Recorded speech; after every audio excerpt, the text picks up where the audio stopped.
Hello everybody, welcome to another video. My name is Infiniti and today I am here to show you guys how I do jogless stripes in knitting. Here I am currently working on the sleeves of my upcoming pattern, the Genesis top, and as you guys can see I have been striping my colors, and so basically what we want to do here with jogless stripes is to get a seamless change of color in our pattern. Zoom in a little bit.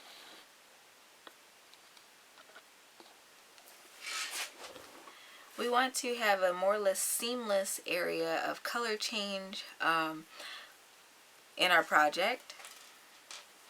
Further up in the project, I did a color change that was a little jogged here in the yellow, which is a little noticeable here on the front side, but not too much because I always change my color from underneath my pattern, so this whole seam will be under the arm.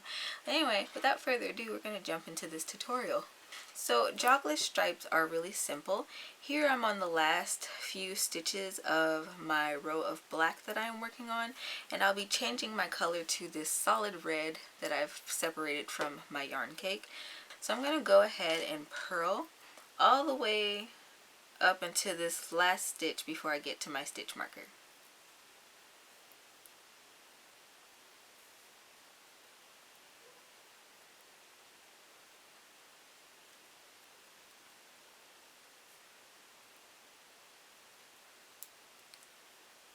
If you're knitting your stitches, of course you would knit all the way up into that second to last stitch.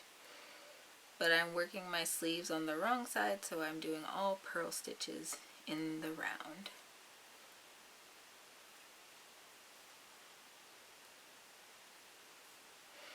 Alright, and I have one last stitch here on this row, and I'm just going to slip that stitch. So that's going to insert my needle purlwise and just slip it off of my left hand needle. And then I'm going to go ahead and transfer my stitch marker over here. I'm going to insert my needle purlwise into my next stitch, and now I can go about connecting my new yarn color. So one thing I've noticed when building my rows of knit stitches in the round is that it kind of reminds me of working in a spiral. It might actually be a spiral. And so when you slip the last stitch of your row and you knit this or purl this entire first row with your new color, when you get back around to the beginning of the row, it kind of offsets it so it looks even with the rest of the stitches with your new color. So I'm just going to attach this red yarn. Oops. By purling, and I'm going to purl my row. Alright, and I'm coming up on my last few stitches of this row, so I'm going to continue to purl those. Again, if you're working on the correct side of your work and your pattern calls for knitting, then you just knit accordingly.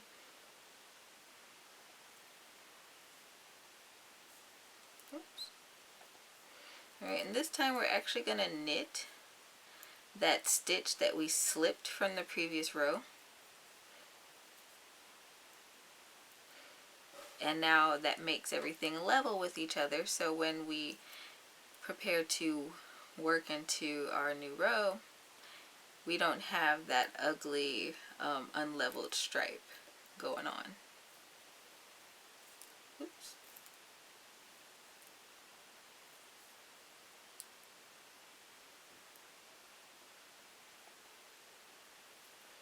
Just going to knit a few stitches in, and then I'm going to get my handy needle stopper and show you guys what this looks like on the correct side of the work.